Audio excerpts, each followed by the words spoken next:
Well, good morning, everyone. Once again, welcome to another live this morning. The doctor is in podcast and Facebook Live. Good to have you on with us this morning. We appreciate you very much. Brahim, how are you, buddy? Manette, good morning. Andrea, Niagara Falls, the kidneys of Canada. And Jeanette, good morning from our staff. Lori Lee, Ventura, California. Madeleine, Kippawa, Quebec.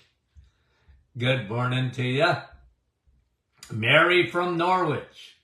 And Marnie Mack. Good morning, Marnie. How are you? Maria. And Georgie, Halifax, Nova Scotia. Mike from Norland. Wendy, good morning. Markham.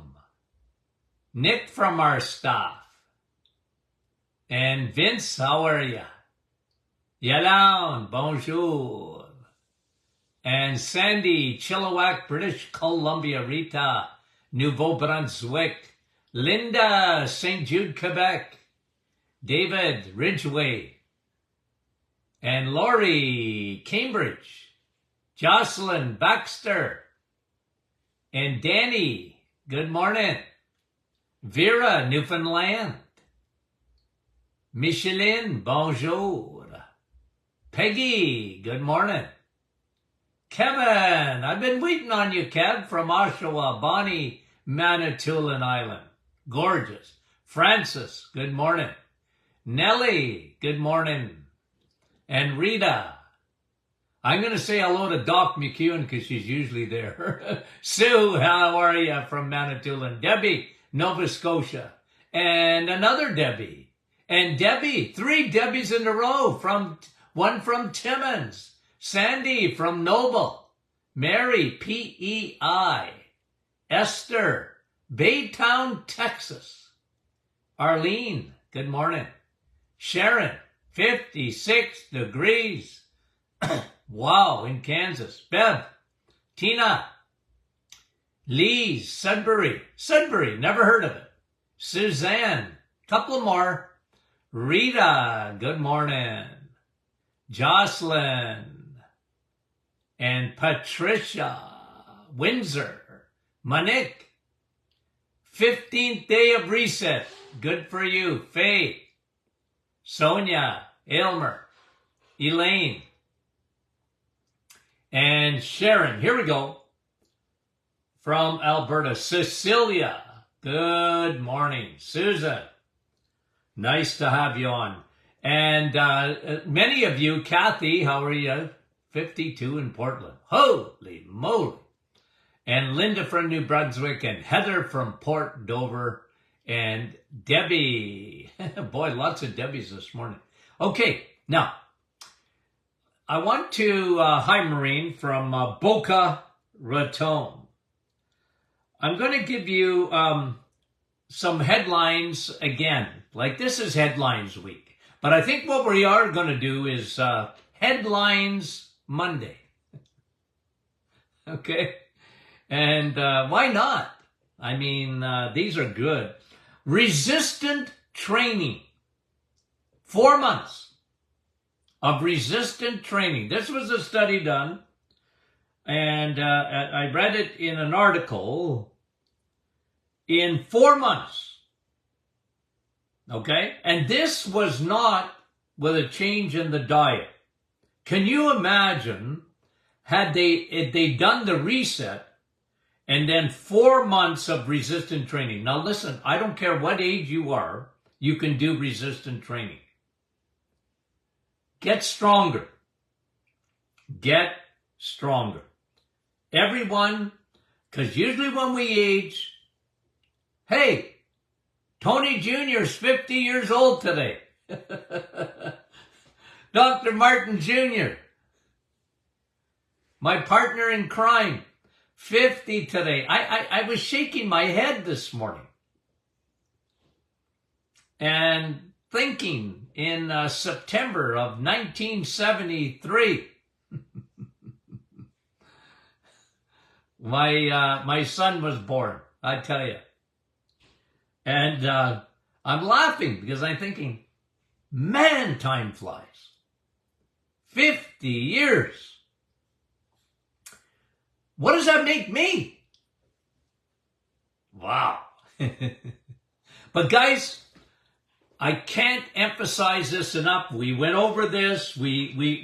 Last week we did metabolic tissue, and the organ, it's not really an organ, that helps you metabolically more than anything else as far as insulin is what? Muscle. Get stronger. Your bins, they really count. And get your, if you want to do resistant grip training, you can get those exercise bands. You don't have to spend a lot of money. If you can get down and do a push-up or whatever, good for you. But ladies and gentlemen, get stronger. Linda's and Larry's, listen. This is true. Listen to this study, okay? And it says in 4 months, in type 2 diabetic patients, in 4 months, it shows you how metabolically active muscle is. Here's what happened in 4 months. No change in their diet. These were diabetics that they did the testing with. No. And then they had a group, by the way. Listen, I got to fill you in on this. They had a group, by the way, that was doing aerobic training. So they sent one group into aerobic. The other group they sent into resistant training.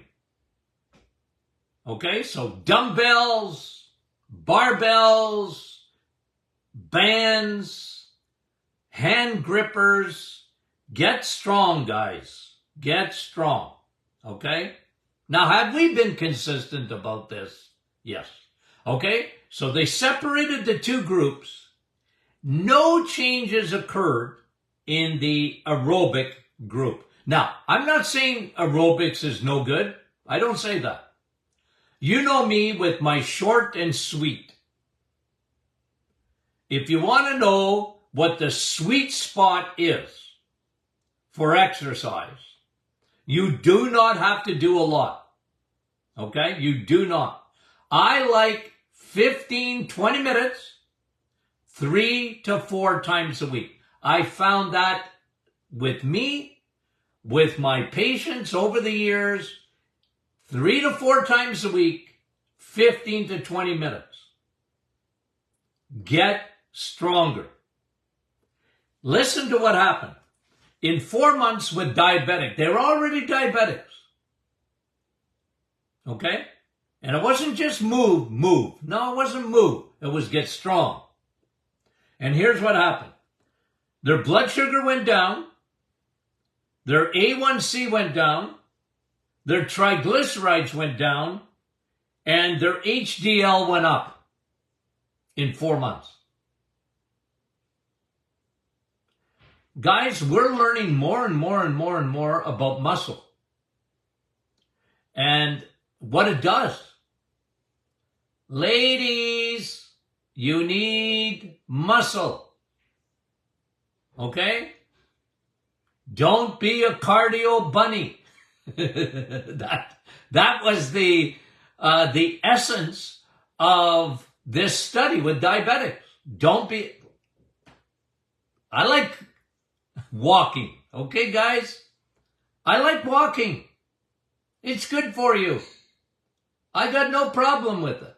Especially after a meal. Go for a walk. It actually helps regulate your blood sugar. Okay? But if you get strong and you have storage space for glycogen, it is so important. Because then your body, listen, insulin has to store sugars, has to store it. Insulin is a storage hormone. If you got no place in your muscles to store, that's what sarcopenia is. That is destructive. Sarcopenia is destructive in osteoporosis. We all know that. I had a lady on saying, Dr. Martin, should I be taking calcium? Under no circumstances. You eat calcium. Never take calcium as a supplement. We'll talk about that again in a minute because I got a new study that came out on vitamin K2. But before I get to that, guys, if your muscles have storage space, bins for sugar, okay? Remember, insulin is saying to sugar, you can't park in the bloodstream. Come here. Out, out, out, out, out, out, out, out, out. And I'm going to park you. If there's no parking spot, if there's no parking spots in the muscle, what does insulin do? It will park that sugar, which will turn to fat in your liver. So muscles and liver, muscles and insulin, muscles and blood sugar, muscles and triglycerides have a big effect. Because if your liver is empty, your triglycerides are going to go down. And you know us at the Martin Clinic, what we've been preaching. We don't preach cholesterol. Well, we do. You want high cholesterol, not low cholesterol. But what you do want to lower is your triglycerides. Lower your TGs. When you send me blood work, if you don't send me TGs, I'm upset with you. I want your TGs and I want your HDL. And Dr. Martin, my cholesterol's gone up. Goody, goody gumdrops. I want your cholesterol to go up. Okay, resistant training in diabetics in 4 months.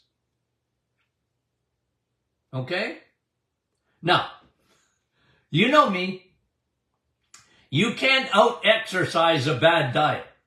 So if a diabetic, when I read mainstream media, when I see the nonsense out there about food, guys, I'm glad I don't have a watch that tells me to breathe, because I would be having heart attacks during the day when I get so uptight reading stupidity.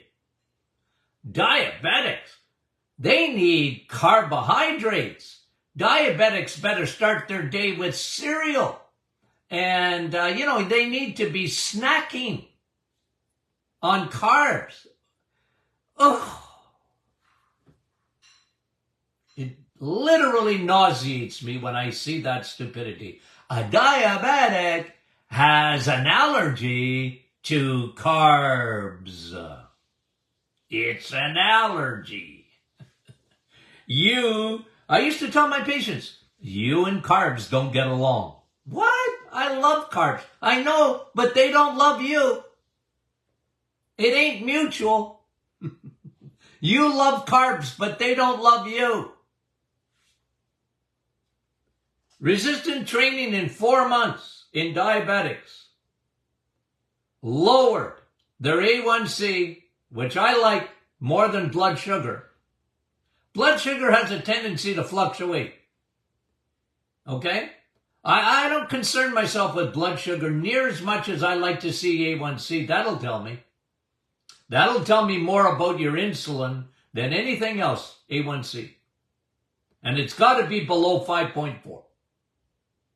If it's anything above that, you're on the Titanic. And don't fool yourself. Okay, what else did I want to talk about this morning? Okay. Here's a new one. This came out of the, this is where I'm going to get into vitamin K2 in a minute here. Well, right now. This was in the European Heart Journal, okay?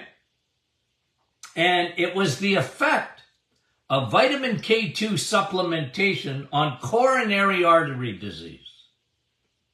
And when you have coronary artery disease, that is a significant thing.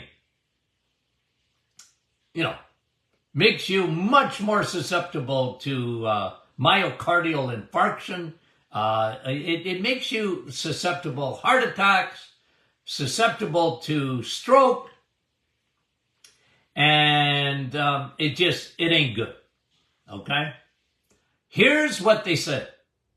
Okay? Here's what this study said in the European Heart Journal. Hot off the presses. Okay? Vitamin K2 supplementation with vitamin D significantly lowers progression of coronary heart disease. Now, guys, that ought to be a headline big time.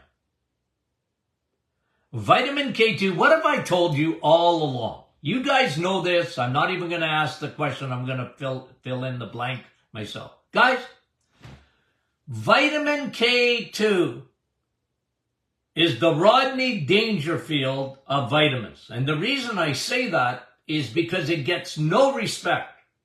I've always been a big guy in K2. Why do you think the reset is so good for you? Why is the reset good for you?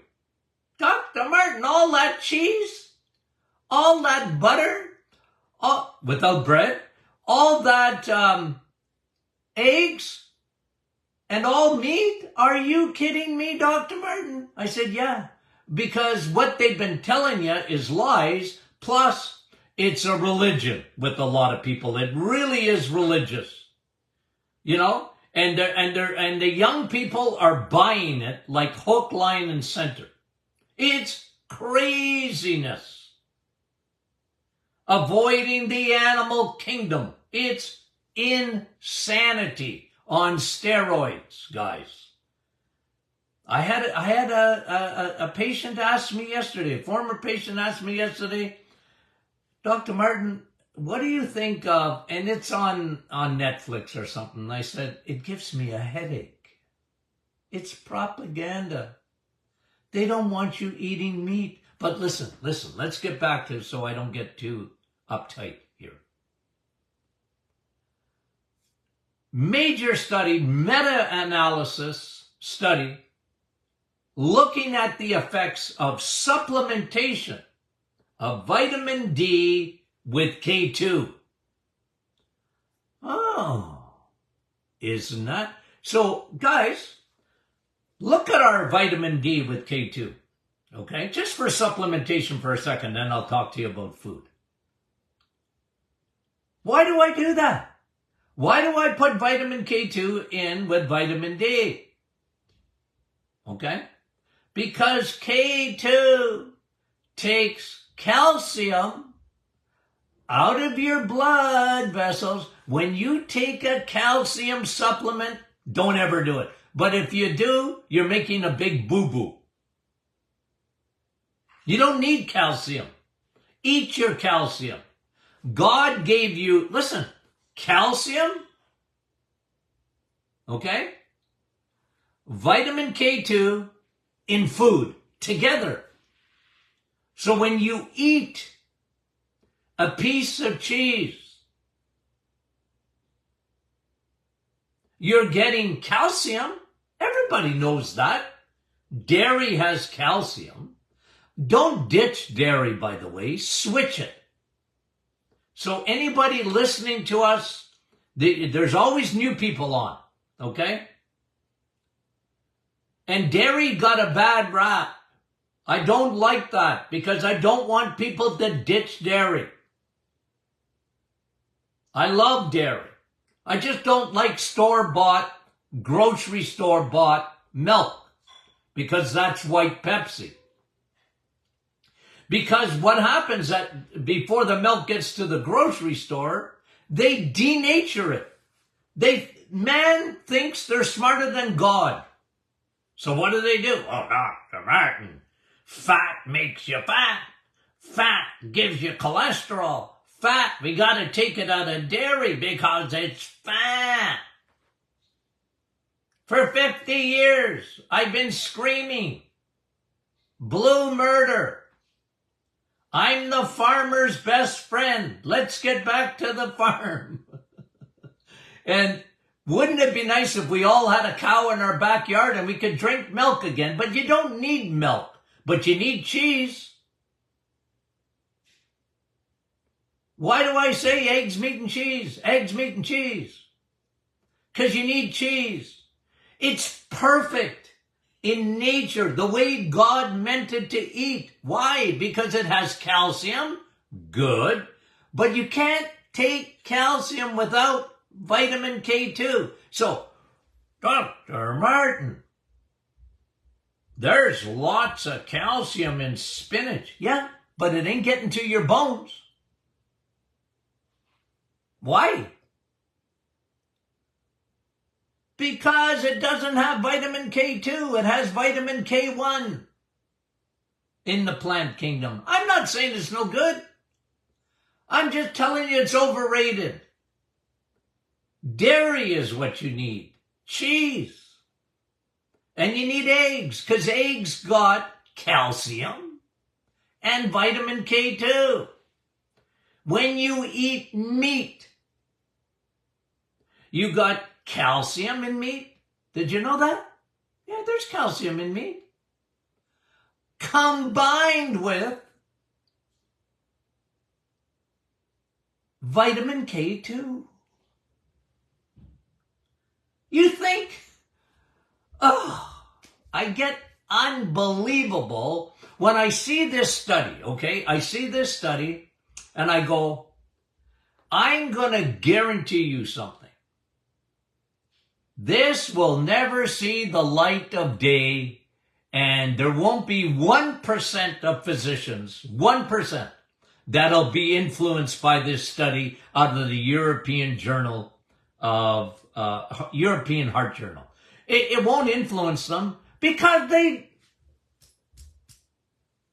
they can't get over the fact. They can't get past cholesterol when it comes to coronary heart disease. They see cholesterol there. Cholesterol is there's cholesterol in the blood. Hello? Hello? You can't live without cholesterol. Cholesterol is on the highways of your blood vessels. Yeah, of course it's there. It's a delivery system. And then, cholesterol is so fantastic, it helps in repair. And it brings hormones. It transports your hormones. What do you want low cholesterol for? But it's so ingrained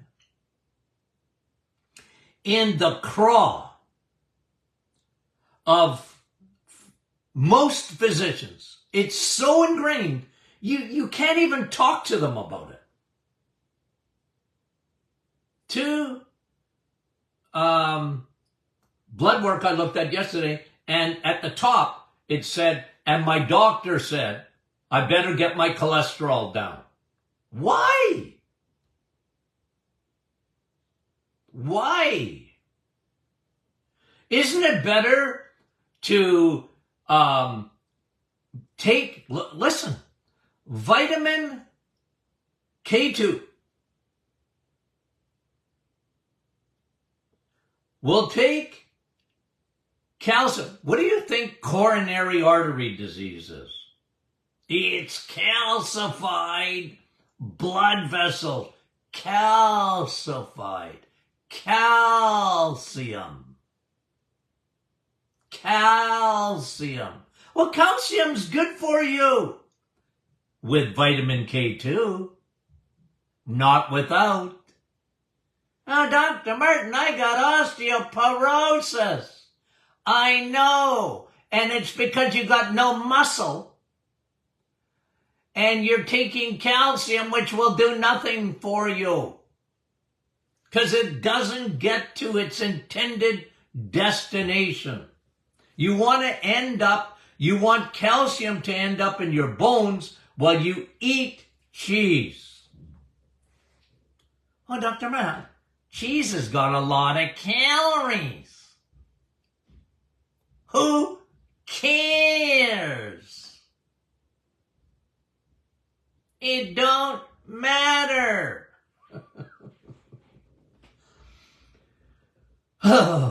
But hey, guys, this is so significant that they combined. Imagine the geniuses over in Denmark. That's where it was done. The geniuses that decided to do a study on vitamin D combined with vitamin K2, and what they found is that there was, I'm going to give you the quotes, significant less progression of coronary calcification. Significant. So if you ever get a CAC test done, or you get an ultrasound, and they find out that your coronary arteries are blocked, partially or whatever, okay? Coronary arteries, right? Or carotid, sorry. Coronary's your heart. Okay, I'm a senior. I proved it to you today. I got a son that's 50 years old. I can use my senior card. I made a mistake. I meant carotid arteries, okay? So your carotid, you ever get those ultrasound? And they find out that they're calcified? And, well, just tell them, I know the answer to what to do. I'm going to start taking vitamin D with K2. Look at Dr. Martin's stuff. Perfectly proportioned.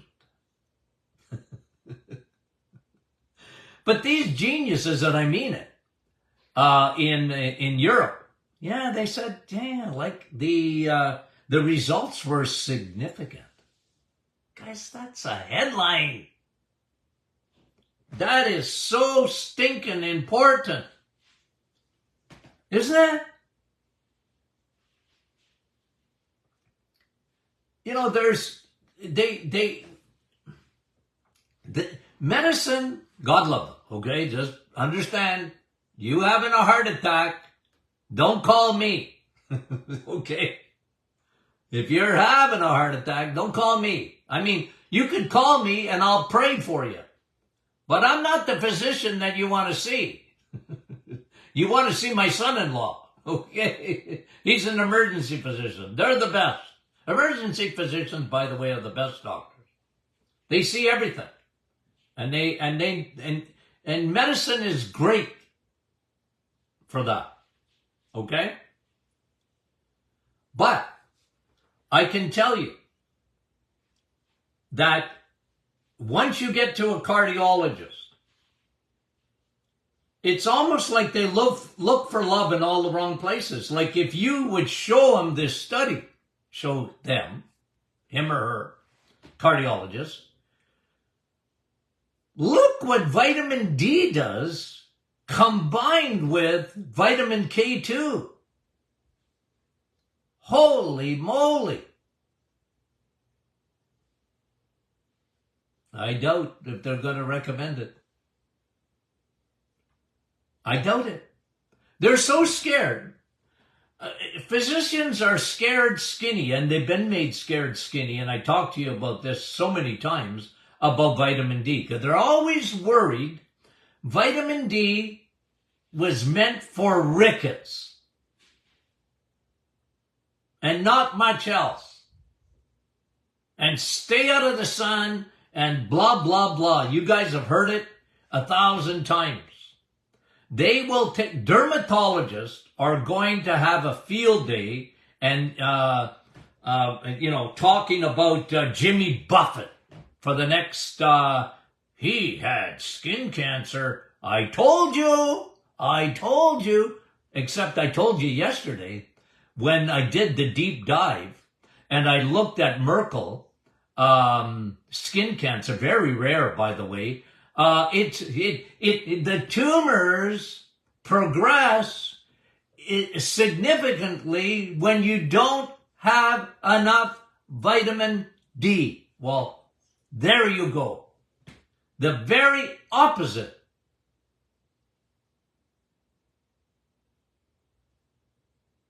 The very opposite. And I know it goes against everything we have been taught. The propaganda machine goes against everything we've been taught. The sun, it'll kill you. Cholesterol, it'll kill you. Protein, that'll kill you. I had a doctor a week ago tell one of my ex-patients or former patients, what? Dr. Martin recommends the reset? The reset is eggs, meat, and cheese? That'll kill you. Quote. No, don't. That'll save your bacon. Okay, I know. I get excited. Okay? I get excited. We love you. I love my audience. I can't help it, but love you. Okay? If you haven't wished Tony Jr. happy birthday yet, make sure you do. 50 years! Oh, jumping bananas. I remember the day that boy was born. And here we go. And how can I still be 39 and have a son that's 50? I can't get over it. Okay, guys, we love you. And Friday is the official question and answer Friday. So send your questions in. We love you guys more than you know. From my staff and the rest of the gang at the Martin Clinic, we want to say we love you dearly. Talk to you soon.